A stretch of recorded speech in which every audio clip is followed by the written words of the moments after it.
好，观众朋友，今天是2026年的第一天，一文还是要祝福大家新年快乐。好，但是我们看到了在前几天的围台军演当中哦，这正义使命2025哦，那也是让不少人蛮紧张，尤其我们的国军弟兄哦，更是在第一线。在御敌。好，那这部分哦，其实在昨天周三的下午6点钟哦，解放军这边才进行了这个宣布结束。好，不过今天的元旦谈话，我们大家也很关心赖总统针对这个共军的部分有没有特别说明？好像他有特别讲到了这个中共2027年攻台的部分。我们先来听听他怎么说。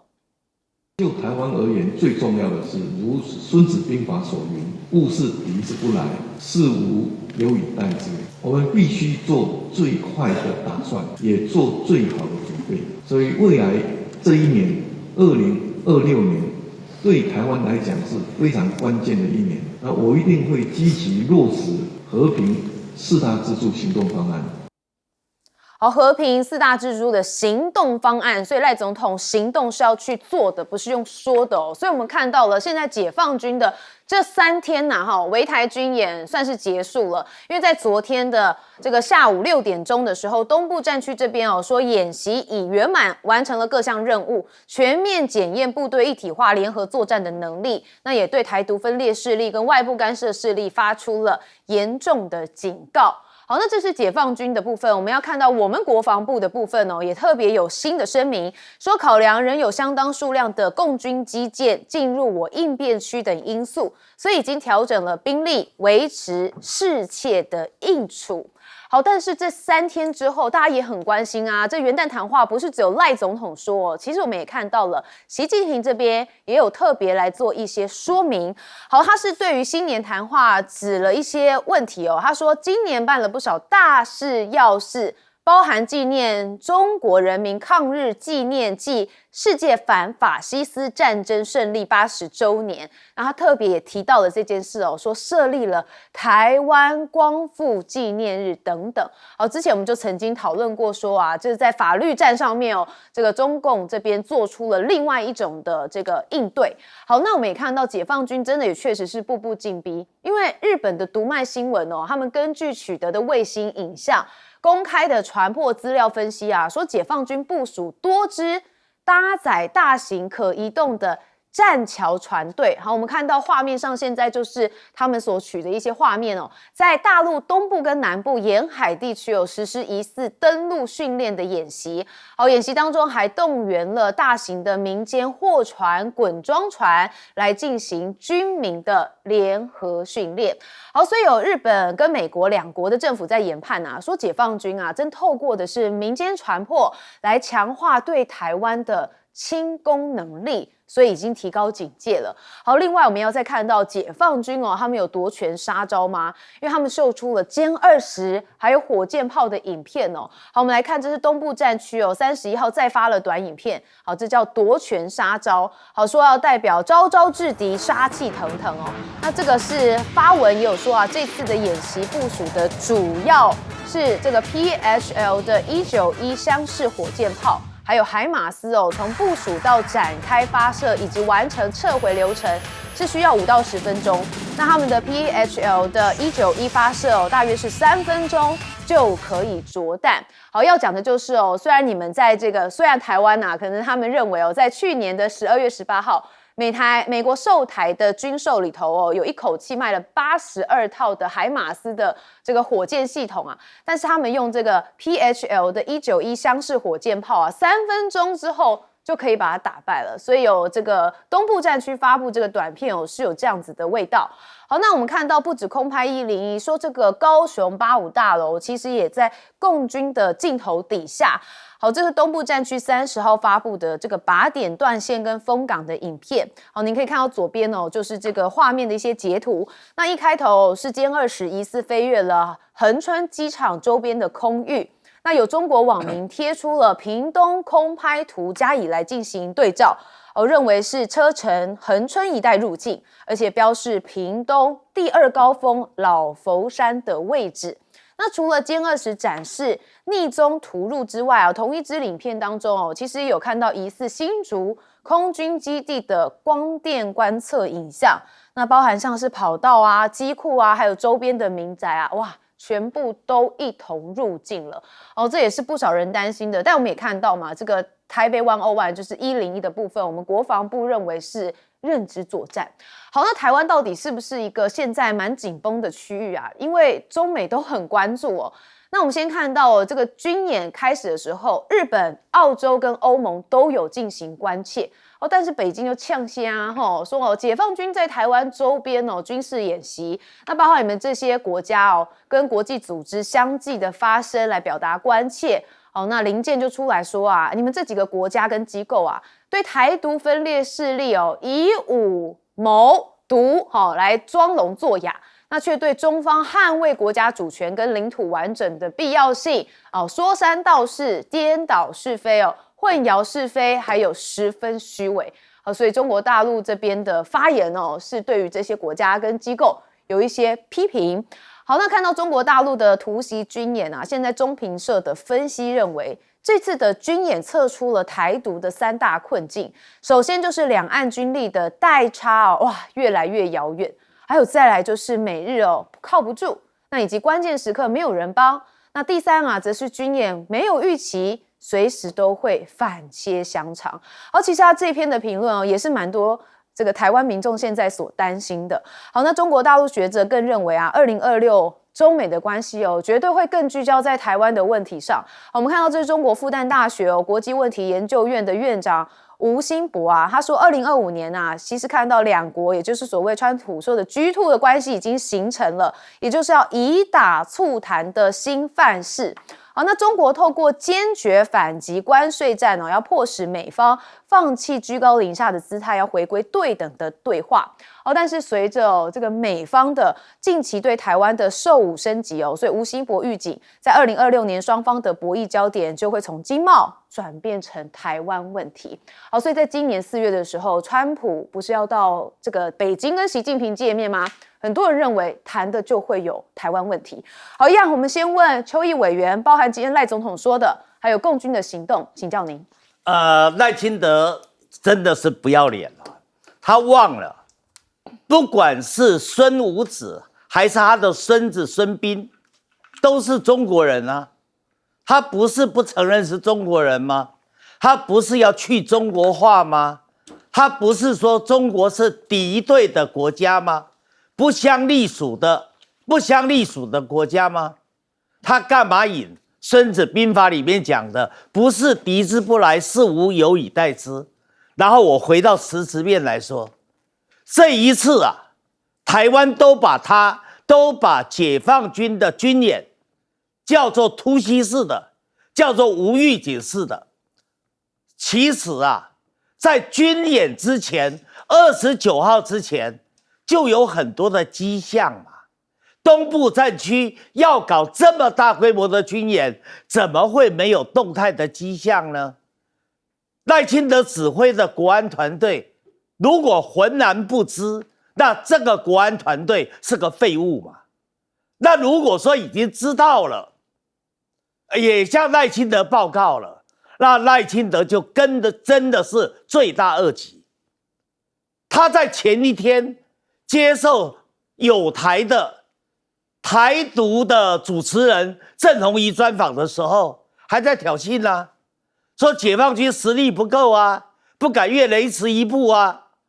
难道这个话不是要激怒解放军的东部战区，让他有所行动吗？所以台湾这么样的虚惊立场，你赖清德要不要负起最大的责任？你就是嘴巴贱嘛，嘴巴被哥哥喜欢乱讲话嘛。你先管好你自己的嘴，你再来谈什么不是敌之不来，是吾有以待之。你到底待之在哪里？这一次解放军的围岛军演3天来采的就是围点打援，而所谓的围点就是蟒蛇战术。空军前总司令唐华已经警告过了，解放军将来对台湾一定是蟒蛇战术，然后蟒蛇战术困到一定程度，他就会把你一口吞掉，叫斩首。你也没有把谈话的话放在心里头啊。好，现在另外的所谓的打援，也就是等一下我们要谈的台独的困境，你依靠美国跟日本，还有那些只会嘴巴乱叫、乱吼乱叫的澳大利亚啦、欧洲啦、英国啦、德国啦，有用吗？他们真的会出手帮忙吗？乌克兰也在欧洲，这些欧洲的国家有真的出到实力吗？他们都自顾不暇，经济都负成长了，他哪有能力来帮你台湾啊？好，接着要谈到台独的3大困境，我觉得中评社这个归纳很好。这3个困境里面，第一个，两岸的军事实力真的差太远了。刚才主持人一轮不是也讲了，大陆解放军采远香火，远香火这一个火箭弹3分钟内就可以把台湾跟美国高价买的海马式的多管火箭炮就可以摧毁掉嘛。两岸的军事实力差太远嘛，美国、日本可以依赖吗？这赖清德想办法找美国出来讲话，结果最后只有2个众议员出来做声明，再加上你看看白宫有发言吗？国务院有发言吗？再看川普，根本不想淌这个浑水，想要避开这个事件，你就知道美日不管用嘛。更重要的是，这一次他告诉你，解放军告诉你，开局即打，意思告诉你他早做好了准备，他只要解决台湾问题，他马上就可以动。你赖清德看了这一次的围岛军演，难道还不有所警惕吗？看起来还是没有在警惕哦。我们问大东教授。对，我觉得以这次国际社会反应来看就像刚才委员所讲，第一个是美国，我们知道美国还是要区分来看待的确这几天美国的国会议员有一些还蛮多位是跨党派议员，透过社群媒体表达关切。但我们也知道，现在是美国的假期期间嘛，圣诞节这个新年假期，但我们还是会比较关切是美国官方的回应了。的确，到目前为止，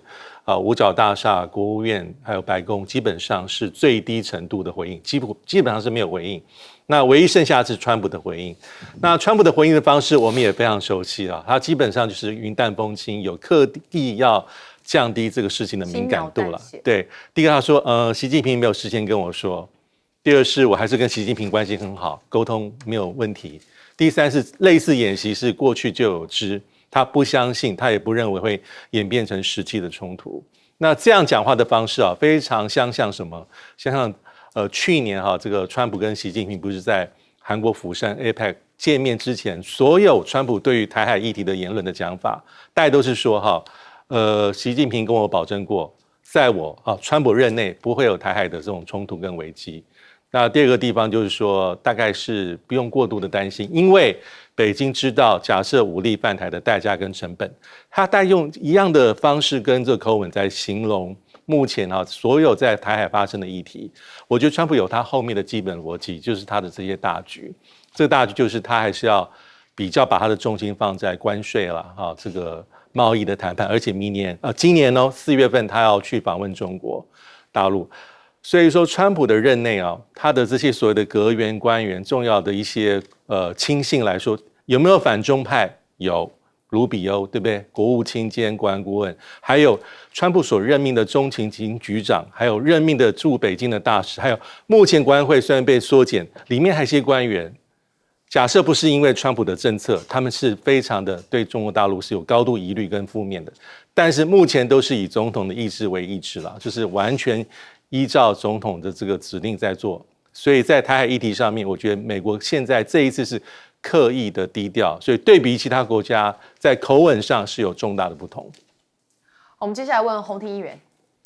我想确实就如同吕大中老师刚刚所提到的，就是川普在这个问题上面刻意的低调，他当然担心就是说，如果我在这个问题上面太过于高调的时候，这就会变成我未来跟习近平见面的时候会变成一个交换的筹码。所以你可以看得到，他不想要把所谓的这个台湾问题搬到所谓的这个谈判桌上来。可是看起来从中国大陆方面的所有的学者，他们很明显的就想要把所谓的关税战的这件事、经济战跟所谓的这个政治战要把它连接回去，所以这也会造成就是说今年在谈所谓的两岸关系的时候会非常的困难。那我觉得回过头来还是提到就是说我们自己国家的问题也是一样，就是日本研究台湾算是比较有名的一位学者叫松田康博，他提到很多次就是说面对所谓两岸的危机，你如果相信就不会发生。你如果不信，你如果不怕，它就会发生。他的意思就是说，我们要做准备，懂的人、看懂的人要做好准备，做好准备这件事情就比较不会发生。可是就像我们刚才在所提到的一件事一样，就是说，你现在看赖清德，再看这次军演，我们到底准备了什么？我看不太懂。也就是说，这一次在做这个的部分，很明显的在军演上面，它是针对所谓的临街区这个部分，一步一步的在缩小。那我们现在想问的是，在这一场军演之后，我们的临街区跟反应时间被缩小到什么样的一个程度？火箭弹打出来，落点在我们目前很多传闻是在大概4海里的这个范围之内。那我们又因为这样子，我们损失了多少的这样的一个反应时间？我们需要去做哪些相对应的准备？再来就是赖清德把这些所有的事情就单一简化成因为我们现在面临到这样的一个部分，所以买军购很重要。可就如同我一直在讲的，如果今天我们国家真的面临到这么严重的问题，我们要一个逻辑上的一致性，能源政策赶快做调整，因为我们要争取更多的生存时间，所以天然气跟核电这个问题赶快讨论。再来就是我们自己的社会韧性啊，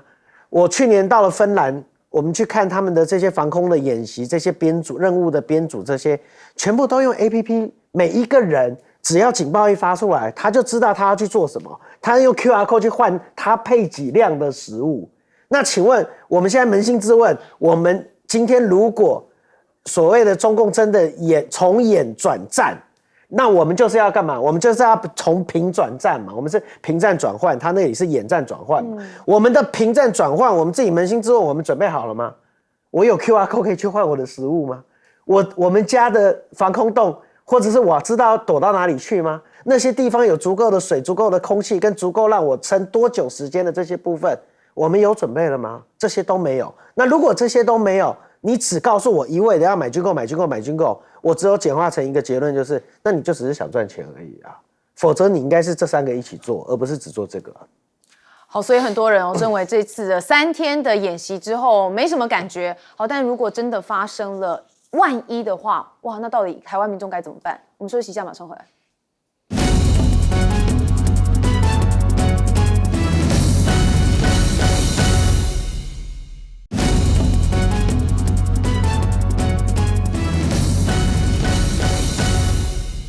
好，我们可以看到第一岛链现在局势有紧张升级的态势哦，所以呢，不只是台海，其实中日的情节也都还在。好，这样子怎么样看这一盘局呢？我们先大家来看哦，中国大陆的公务船在尖阁周边哦，全年航行的天数总计是357天，好，一年不是才365天吗？几乎是全年了。好，我们看到这是日本巡逻船31号在尖阁诸岛，也就是钓鱼岛领海，发现了一艘中国海警局的船只哦，正在航行。好，尖阁周边哦，他们说已经连续47天发现了中国的公务船。那2025年哦，合计356天呐，所以创了2012年哦尖阁国有化以来的最多天数记录。好，2012年就是之前大家说的哦，这个因为钓鱼台事件，所以中日关系也是稍微比较紧张的那个时候。好，那也提到了台湾有事，引发了中日关系紧张哦。共同社报道说啊，高市自从就任以来到21号，就是去年的12月21号期间，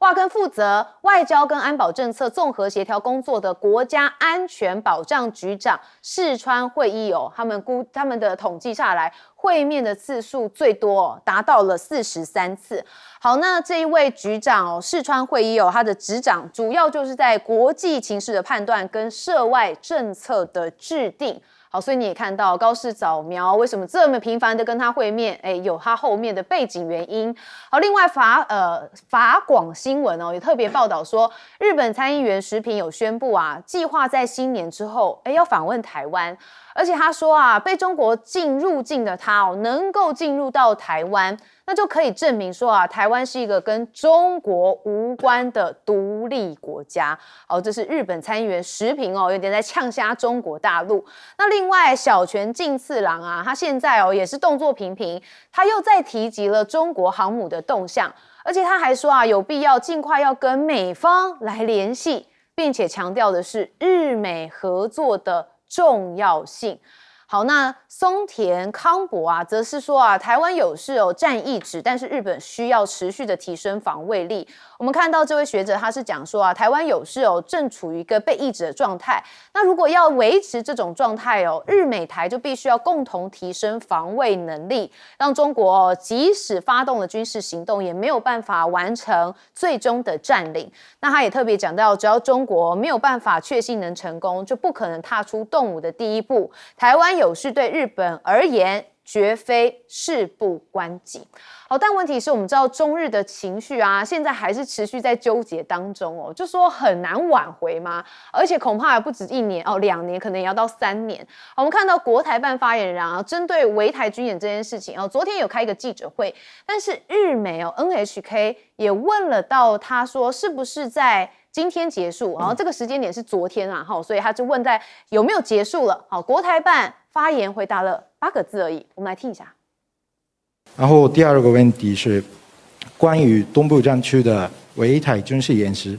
今天是否还继续或已经结束了？如果有相关的信息，请介绍一下，谢谢。关于演习的具体事宜，请你向有关部门具体询问。好，听得出来这个只有8个字但是因为是日媒问的所以也被外界多做了一些揣测跟讨论啦。好，那中国大陆下令旅行社大砍40%到日本的签证申请全面停止出团，超逾2000航班取消所以我们看到中国相关的部门近期要求旅行社大幅缩减赴日签证的申请量，而且有关于这个日本团体旅游的商品都要这个暂停推出，甚至航空公司也下修了中日航线的运能。那报道说这个明年1月到日本的航班取消了是2195班，大概占整体的40.4%，真的蛮多的好，所以中日交恶，日本的企业领袖现在代表团也是有延期的部分看到是这个200名的日本商业领袖组成一个日中经济协会他们决定要取消原定这个1月20号要进行的访华行程。那中日经济协会说难以安排跟中方官员的会面，而且尚未确定新的出访日期。那这是13年来两国的政治对峙首次干扰到这个促进经贸交流的年度访问。所以我们看到林健他也特别讲说这中方敦促日本要撤回高市早苗错误言论，要为中日正常交流创造一个必要条件。好，所以外交部发言人在这部分还是持续的希望能够撤回高市早苗的错误言论。好，那我们再看到就是跟美军的基地只有20公里，然后说中资买日本小岛的土地，那岛民是自救发起了募资买回。好，除了中日，除了台海之间的关系，我们看到南韩最近有要拉拢中国嘛？南韩的总统在1月4号要到中方来会见习近平，然后就要谈的可能是核潜舰，还有调解中日的纷争。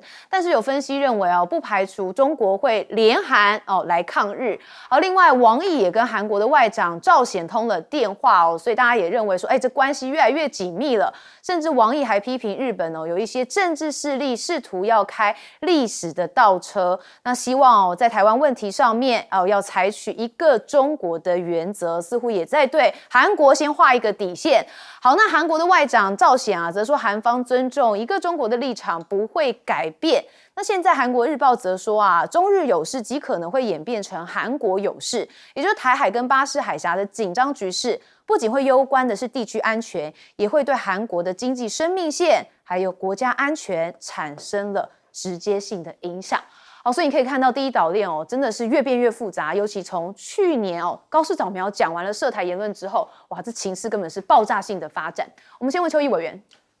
日本人麻烦大了，高市个人的麻烦也大了，连带小泉的政治生命也出现了危机了。怎么说呢？虽然大陆东部战区的围岛军演暂时落幕，但是俄罗斯马上接力呀。俄罗斯今天开始就在南千岛群岛的海域进行大规模的军演，而且要延续2个月。现在北海道的居民紧张死了，好多原来到北海道去玩的旅游的行程现在都被取消掉了。不是只有俄罗斯，你连他在西面的朝鲜都在进行军演，而对象也是针对的日本。而南韩的总统李在明准备1月4号就要带着大团还有韩国企业的4大天王到北京做国事访问。李在明跟习近平会见面，就希望能够把中韩的友好关系再恢复起来，因为韩国要发展，它需要中国的经济的助力。再加上美国根本不理高市啊，高市现在原来依赖的川普，现在对他都是已读不回。所以你看日本东西南北几乎都遇到了一个被围困的一个程度，你说他紧不紧张？再加上1月日本的新会期就要开议了，大家一定问高市一个问题嘛，你11月7号不是吹牛吗？说日本有事啊，台湾有事，就是日本的存亡危机事态，你就会动日本的自卫队，行使集体自卫权。那现在台湾有事啦，因为东部战区的围岛军演的话，几乎是5个演训地点都已经干嘛？都进入了12海里啊，甚至还有部分进到了领海基线6海里以内啊。台湾当然有事啊。而至于5个演训地点里面的东北部的那一块就基隆外海彭佳屿的那一块，它跟那个钓鱼岛是同一个纬度啊，所以日本也有事啊。你高市所说的自卫队在哪里啊？你高市所说的集体自卫权在哪里啊？同样的啊，你在另外的一个演训地点，也就在西部的那个演训地点，它非常靠近与那国岛啊，也靠近了石垣岛、宫古岛啊，它是你西南群岛的咽喉啊。那你的自卫队怎么不见了呢？是你的集体自卫权怎么不见了呢？高市在1月做好了国情报告之后，能不能应付在野党的议员对他的强烈的质询，这是他最大的挑战。何况日本发生的令和米乱，大米的价格暴涨，高市也难以应付啊。对，所以我们还要再等着看高市怎么处理。我们问大仲教授。对，因为短期之内中日的关系大概目前看起是没有任何好转的迹象或者是征兆应该会这样继续僵持下去。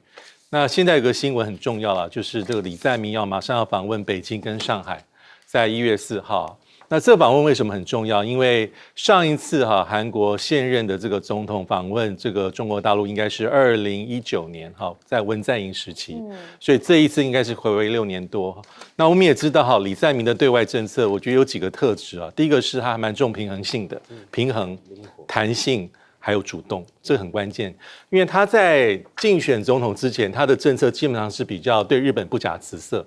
但是我们可以看到，在总统大选期间，其实李在明的讲话的态度就往中间靠了。第一个意思是说美国还是对韩国很重要。那第二个是在拜登任内所做的这个美日韩3边伙伴关系，其实对于李在明来说，他接受而且要往前推进，他也不再像过去这么只在乎说这种跟日本之间的这种历史的这种情节啊，比如说奴工啦、慰安妇等等议题，他很比较务实。那还有一个地方是这一次他去这个中国大陆，大家不要忘记，为什么会说他很平衡？第一个是李在明跟这个川普也见过面了，见过不止一次。那第二个是呢，他在见了这个习近平之后访中行程之后，他马上去哪里？去日本奈良。去日本奈良跟高市早苗见面呢？是谁发动的？如果根据媒体目前的披露，这1个多月以前都大概就已经有眉目了，确定了，而且都是李在明，包括这一次去这个中国大陆见习近平，为什么？因为对于韩国来讲，当处理北韩的议题，朝鲜半岛这核议题的时候，他知道中国大陆角色很重要。那明年应该是对不起今年4月份，川普已经敲定，确定是要往中国大陆访问，所以对韩国来说他希望能够在川普访中之前，他能够先一步的访中，也要跟习近平谈很多的议题。那同时他也不排除在今年4月份川普访问中国的时候，也可以再推金正恩跟川普的碰面。所以对于李在明而言，他希望达到的目标是比较平衡的政策，而不是很拘泥、很务实，能够极大化韩国的国家利益。洪庭怎么看？确实刚才我还在跟大钟老师聊，就是我请导播帮我们 take 一下画面这是 CSIS 的最新的这个报告。这个报告在讲的是北韩靠近鸭绿江跟中国，他们原本做了一个相对应的这个关口。那后来因为这个中朝的关系，其实有时候有些矛盾毕竟领土啦，还有对朝鲜半岛非核化的这些议题，还有朝鲜跟俄罗斯的这些关系，所以一度停滞下来。但 CSIS 这个报告里面写的这是1月的图，然后呢，下一张是今年11月的图，你有没有发现盖好了，快要盖的差不多了？这2张图比起来盖的差不多了，所以 CSIS 的解读就是说，朝鲜现在对他的外交政策有不一样的看法，表示他跟中国的关系看起来慢慢的在恢复当中，而且他对未来接受外来贸易形态的这个部分也会增加他的这样的一个意愿。换句话说，就是刚刚大钟老师一直在强调，就是中国对朝鲜的这个控制力会变得更强。所以这也就是为什么李在明现在要主动来出击的这样的一个部分。还有对日本来讲，日本看到这样子的一个部分，他会认为一件事情就是糟糕了，北韩有可能成为这个中国对付我们的一个筹码，就像北韩之于所谓的这个日本，就像白俄罗斯之于这个乌克兰跟欧盟这样的一个状态一样，就它可以变成一个战略的这样的一个延伸。那然后呢，你再看其他的这些资料，你就会发现。坦白讲，真的2026年真的没有所谓的乐观的空间因为这是另外一个针对岛链的这个的报告我看到这报告的时候，我眼睛也是绿掉了，就整个人都绿了。他这里面提到就是说，日本现在要在这个我们看到冲绳右边的这个北大东岛要盖一个新的雷达站，而且这是12月15号才开始签约的。然后呢，在这个所谓的宫古岛这边，那他要射一个岸置飞弹，但他强调这个岸置飞弹的射程只有50公里。但是这几件事情就告诉你，就日本现在把它的这个整个岛链也要导弹化，也要做防卫化，那这些部分都是在升温的这样的一个局势。所以对日本来讲，日本非常非常的紧张，就是说中共现在的这些所谓的这军事演习的这些所作所为，还有刚才邱毅委员提到的，当俄罗斯宣布接下来他也要演习的时候，大家要担心的一件事情就是，如果俄罗斯在这个地方，北韩在这个地方也成为了牵制日本的这样的一个筹码，而他又在我们台湾做军事演习了。还有第3个 scenario 是这个平安夜的时候，央视的报道，是不是大家讲说美国在墨西哥湾也做了演习，但那个是电脑模拟的。如果这几个事情同时发生，你就可以看到，这就是他压制所谓台湾反介入区域拒止的进一步的政策。所以当我们看到这个资料的时候，然后再比对第1、第2这里面已经发生的时候，我们当然要紧张因为下一步如果再发生到更严重的这个部分的时候，那我真的是要考验我们到底准备好了没有。我们休息一下，马上回来。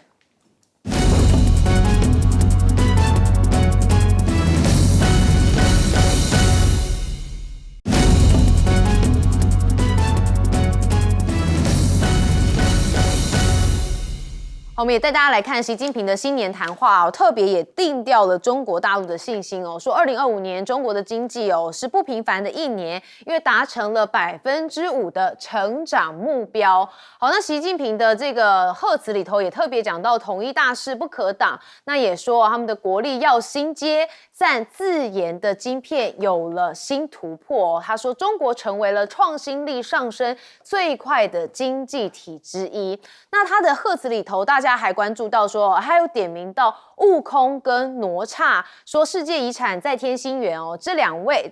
悟空跟哪吒风靡了全球。好，那被点名嘛，所以哪吒这边的这个微博官微就发文说啊，这个让更多中国形象走向全球，走进人心，不负期许。好，所以我们看到习近平他针对了新年谈话，看得出来相当有自信，也相当开心毕竟大家都认为2025年他跟川普之间的战争算是习近平获胜。好，那我们看到讲到晶片大家就看到机器人我们一直在讨论。那现在路透也特别讲说中企狂订了200万颗 H200的晶片，所以辉达急洽台积电希望能够拉高产能。好，相关的作业预期要在今年的第2季就会开始。那大张教父现在说转投了机器人的产业，沃安机器人成功上市，那也成为了全球市占最高的 AI 家庭机器人业者。好，但是在市场上面的规模仍然是非常小的，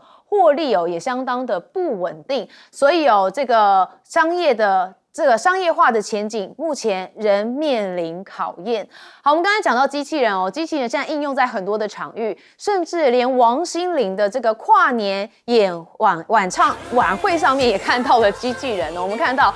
这个有120人的超大舞群加上5台大型机器人当舞伴。看见 AI 运算的系统机器人既然会撒娇让粉丝相当的赞叹如果千泰是铁汉的话，哇，一定也会被融化。好，那我们再看到了，除了晶片之外，现在很多国家他们还有另外一个实力，就是希望能够这个加强太空上面的实力。所以新太空时代来临了吗？这个马斯克的 SpaceX 带头说太空产业喊冲马斯克旗下的事业有望挂牌上市。好，我们看到他说正式的进入多家企业正面临竞逐资本跟国家力量全面加持的一个新时代。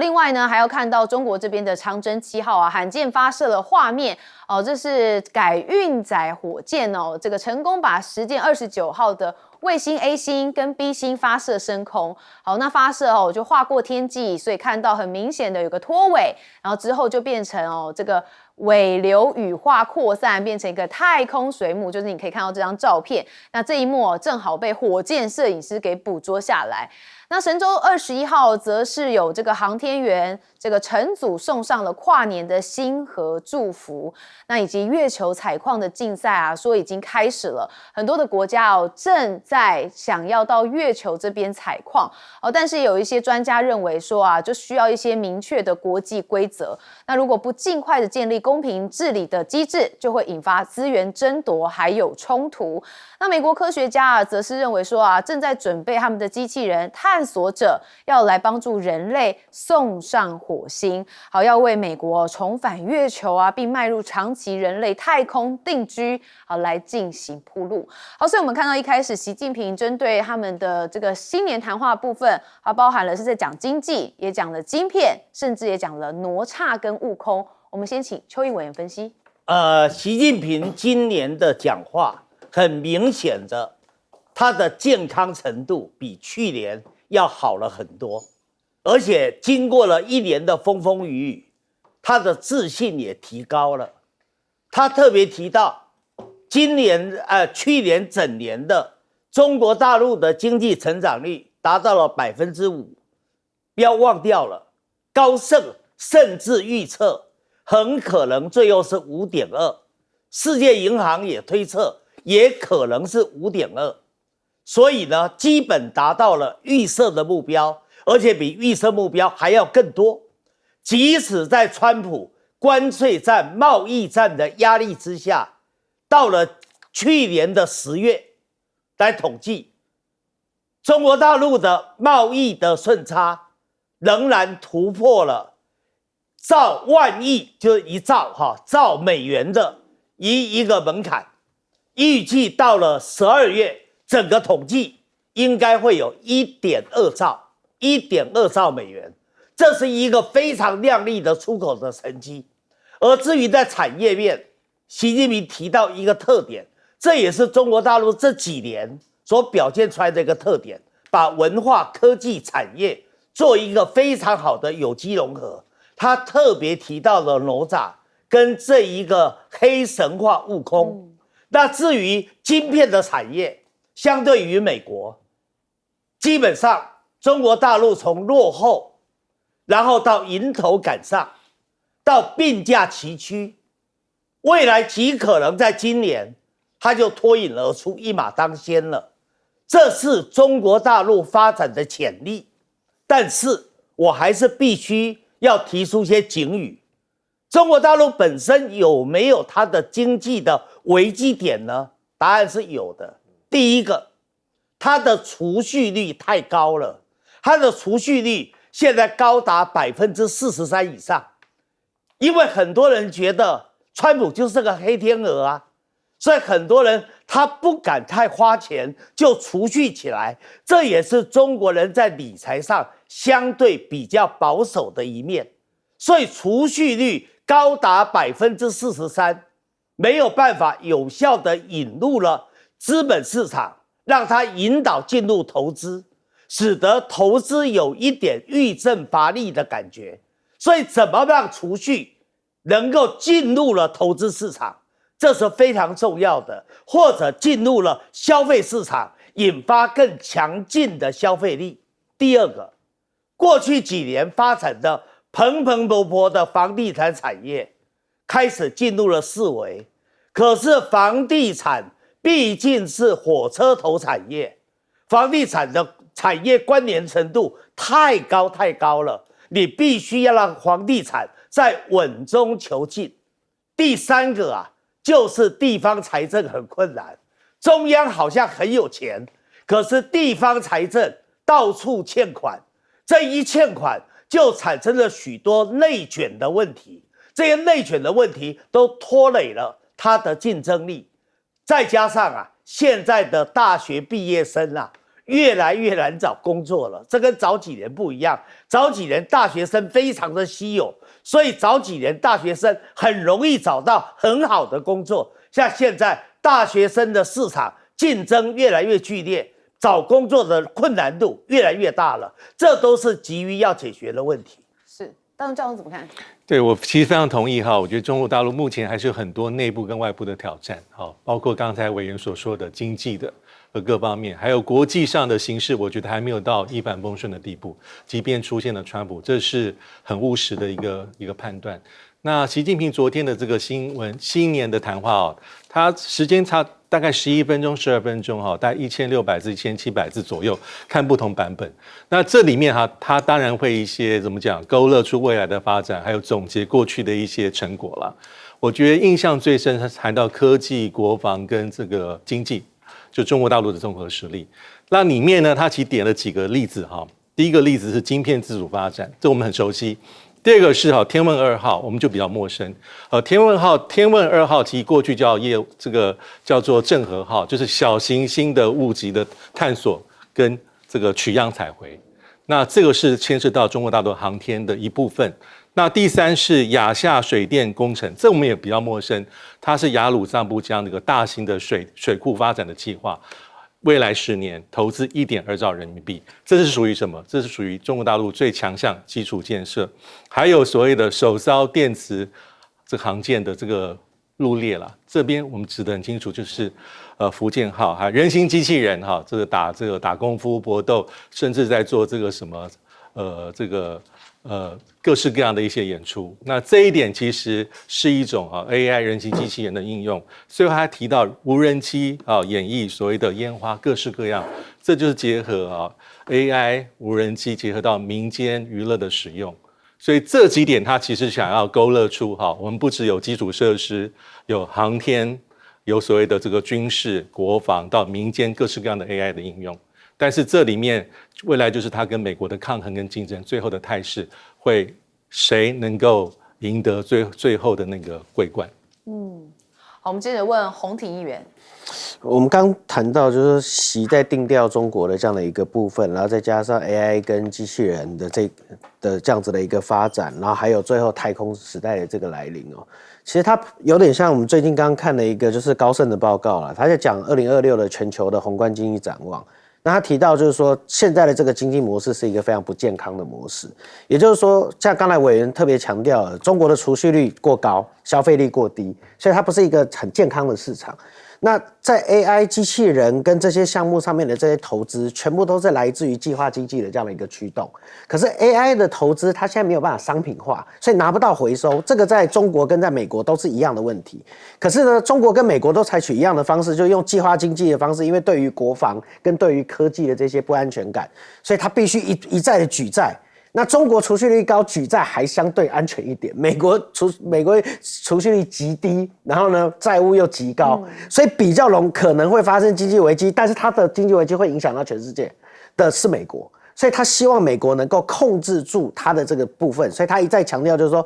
未来的全世界如果要走到平衡跟经济软着陆，中国要多消费，美国要少消费多储蓄，那也就是说多投资，控制它的债务。然后呢，欧洲要多投资啦，因为现在整块的这样的一个发展，欧洲的这个力道还没有上来。如果欧洲没有上来的话，那这个就经济会没有一个好的支撑。所以你可以看得到，就是说我们面临到好几个这样的一个挑战，它真的走到一个未知的程度。AI 到底能不能够真正的商品化？还有就是 AI 如果商品化了，对中国大陆这个市场它的影响有多大？因为所有的 AI 就是替代人性，不管是自驾车也好，无人机也好，那你会完全替代掉所谓的服务的这样的一个人力，那也会造成所谓的这个财务面这样的一个冲击。所以确实2026是一个很走在钢索上的这样子的一个时间点。这几个部分到底会发展到什么样的一个模式？那欧洲其实扮演最大的角色，它是这个火箭的第三管推力。这个推力如果没有出现的时候，那美国只能采取一件事情，就是继续的 QE， 就让债务继续去做打包。那如果是这个样子的话，那我们可以可想而知，就是说通货膨胀会更严重。通货膨胀更严重的时候，贫富差距会更大。贫富差距更大的时候，就完全影响地缘政治，因为每个国家它的这个整个右翼跟所谓的它的这个极右派就会开始上来。这其实就是第二次世界大战跟第一次世界大战其实发展中的那样的一个背景。希特勒的崛起的背景也在这个地方，所以这个是一个很麻烦的这样的一个挑战。那你可以看到每一个国家面对它这样的一个部分，它都有思考说，我在这个地方我要做什么，我在这个地方我要做什么。可是真的要把所谓的这个中国的消费逼出来，还有真的要把 AI 能够让它商品化这件事情要做好，这就是2026年最大的挑战。这几件事如果都有一个好的结果，那我觉得2026就是一个相对比较一帆风顺的这样的一个市场。如果这几个部分有哪些地方出现问题了，那基本上整个2026就是一个完全的颠簸型的这样的部分，不只是经济上的颠簸，政治上是会更颠簸的。所以经济会影响政治，这个是非常非常大的，而且影响了民心，然后让大家都往所谓的民族跟极端主义去走。那如果最坏的方式是这样子的话，那2026就会是一个真的很不平凡也很恐怖的一年了。对，好，政治影响经济，经济影响政治。我们其实从这一次这个包含大豆影响到川普，所以川普也必须跟中国大陆谈。